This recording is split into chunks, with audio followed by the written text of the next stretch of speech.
Aku ki ya cek perawan lho Mas. Kene.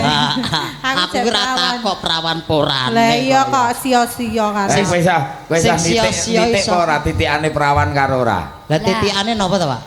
Lah kowe iki aku takon kowe kok malah kowe takon aku. Pak, zaman saiki iki yen nyawang ngenten iki casing kasat mata. Heeh. Kuwi tetep kabusan. Kok kabusan? Ketoke iki wis perawan, tibake ora. Iya. Ketoke iki wedok, tibake wandu. Ngono ki kan yo.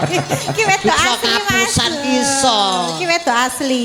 Carane yen pengen ngerti perawan pora, Piye? cemplungke kolam. Terus? Nah, gua angger nang kolam ki mak perempul. Nah, kuwi berarti wis ora perawan. Lho, dadi yen kolam iki banyune meneng, kuwi wis perawan. Oh, ngono. Heeh, bruk. Nah, kuwi mbok dembe nyemplung ngono. Kok sembrono to kuwi. Sia-sia. Mbok dembe